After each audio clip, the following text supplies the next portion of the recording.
Mana ID delima saya ni? Mana ID delima? ID delima saya ni mana? Ha? Delima? Delima tu apa? Delima tu buah delima. Bukan, itu buah delima. Saya nak delima. Alamak. Delima tu. Kalau tak, aku pula. Delima tu macam kita nak pilih yang ni ke yang tu. Yang ni ke yang tu.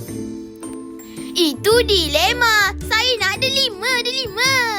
Alamak, salah. Kalau dah macam tu, jomlah kita pergi cari Madam Shah.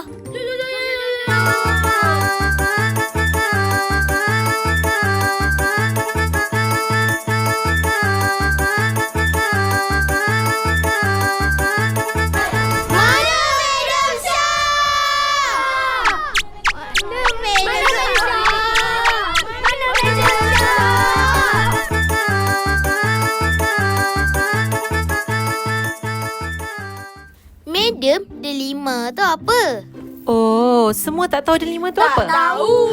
Kalau semua nak tahu apa tu delima ni adalah singkatan kepada Digital Educational Learning Initiative Malaysia.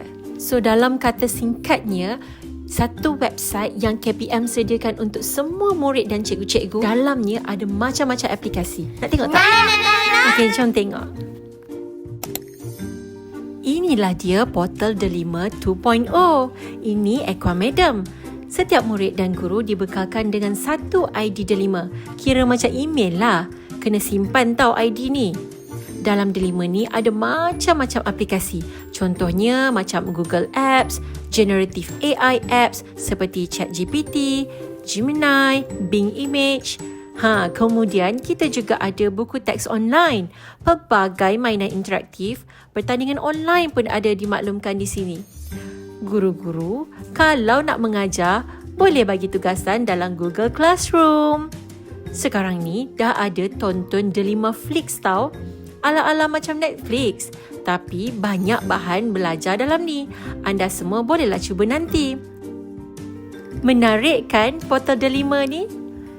Selain tu, kita juga ada AINS. Ingat lagi tak AINS tu apa? Ains macam pernah dengar je ayat tu. Alah, Ains tu apa ya? Kalau korang nak tahu Ains tu apa, jom kita pergi jumpa Cikgu Fatini. Jom. Terima kasih, Madam Shah. Cikgu Fatini. Mana Cikgu Fatini? Mana Cikgu Fatini? Mana Cikgu Fatini?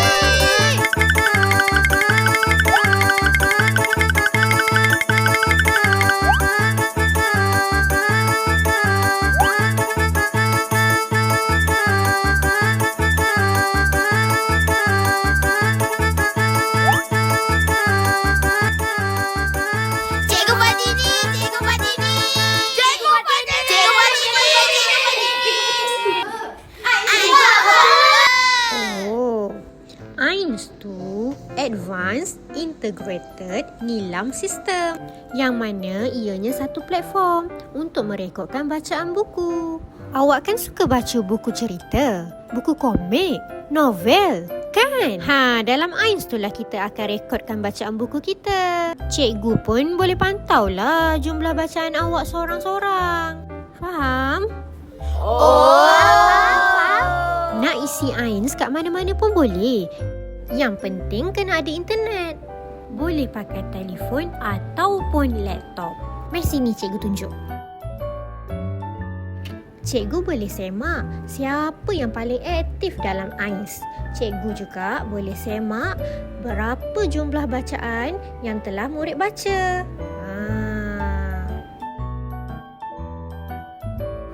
Jadi kita dah tahu lah apa maksud itu AINS dan Delima.